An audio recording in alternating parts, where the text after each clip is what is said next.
going on? Uh, want to explain to people some things here. It's like people don't really understand the word ninja. Alright? Whenever someone says ninja, I guarantee people automatically think some guy, face covered, black shrouded, with a sword, coming at you from some oblique, obscure angle right before you black out. I mean, at least that's what Hollywood has portrayed to us, I mean, ninja actually isn't just singular definitions. It's really an umbrella term. It could mean a lot of things, man. It could mean a criminal. It could mean a thief. It could mean an assassin. It could mean a soldier. It can be a special branch of the samurai. But it's not confined to none of these terms. I mean, a lot of different people in all kinds of different society have embarked down a similar type of path. Like, the Indians, man, you couldn't follow them through the woods because they knew how to walk around without leaving a trace. That's very ninja-like. Someone will see you before you see them, and if you see them at all, that's basically a ninja. But anyway, like I said, alright, intentions, okay? If you see me running at you, full speed, full tilt, machete in my hand, black rag around my face, look, I am telegraphing to you that I mean you harm, alright? That is not ninja. That is not a ninja. That is just a thug. That is that could be anything. That could just be an insane person, alright? The true form of the ninja is this. I know you're not expecting this.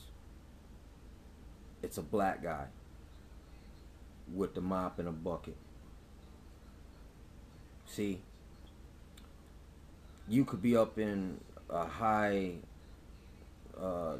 security area, but everyone expects, oh, he's just a peon, pay him no attention. And inside, at the bottom of that mop bucket, he could have all kinds of things stashed in there, and he could just infiltrate deep into a facility, but he just appears to be nothing. He appears like normal, even more than normal. Like, look, here's another ninja. Look, a old lady with gray curly hair, glasses, and that's someone that just appears so normal that they go unnoticed. That's really how this thing works. It's like what you do is you look for psychological blind spots.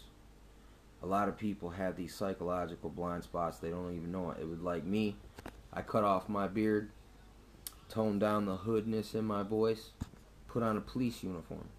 You know what I'm saying? For instance, walk up on some kids. Hey, show me your ID. Shine a flashlight in their face. Look, as far as you don't know me from Adam. I could be what I'm portraying myself to be, but then again, could be a ninja in disguise. It's just a ruse. It's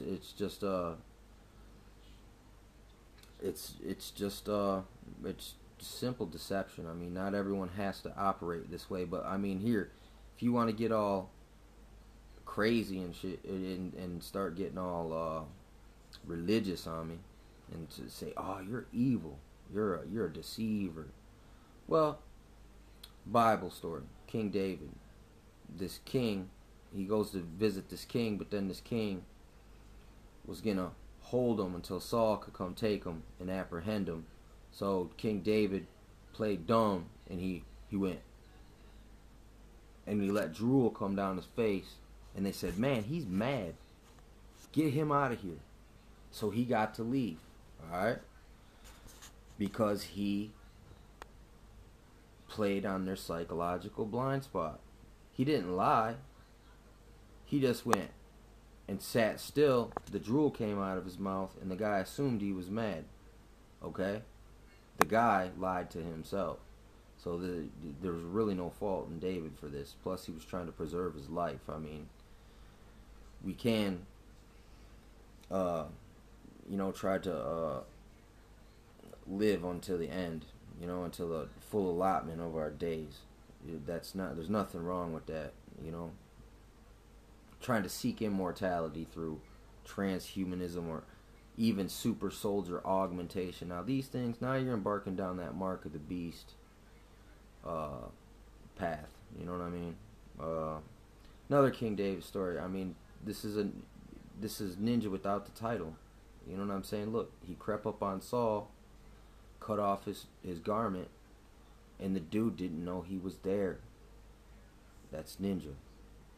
Or like when Jesus perceived that people wanted to kill him, he disappeared in the midst of them, and then there he is walking away through the field, through the wilderness, back getting away from people now, because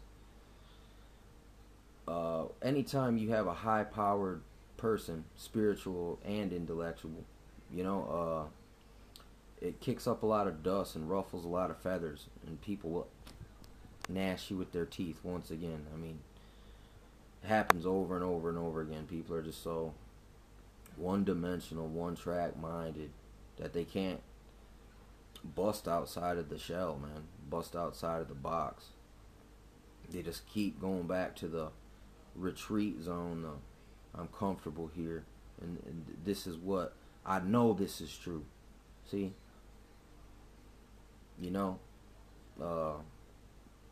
it's just people can get puffed up and proud and arrogant.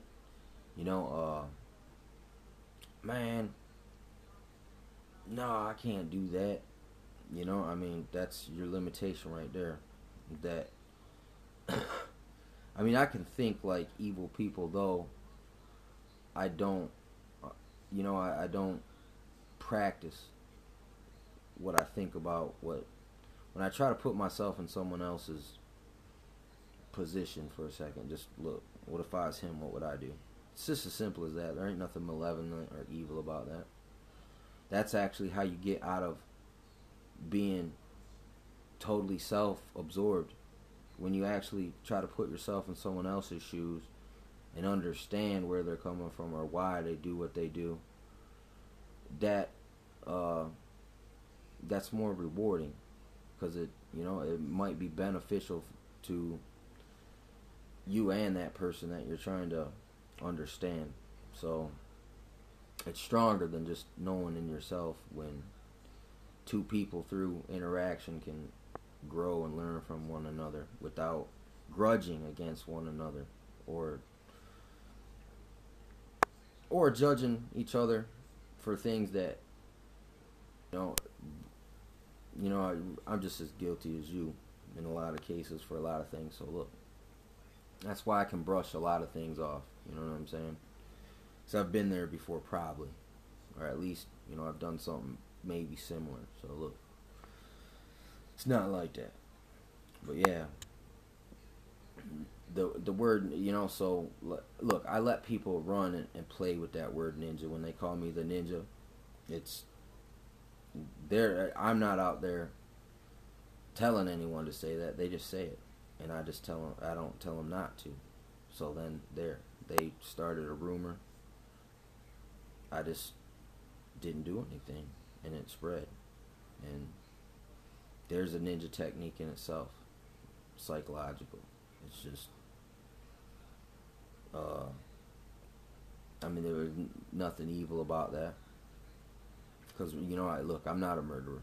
I don't kill people. I don't hurt people. I might hurt my knuckles sometimes punching on things, and might pull a muscle in my leg for trying to kick the roof. But, I mean, really, this is just, why not? What's wrong with that? And I don't know, man. I can't win for losing.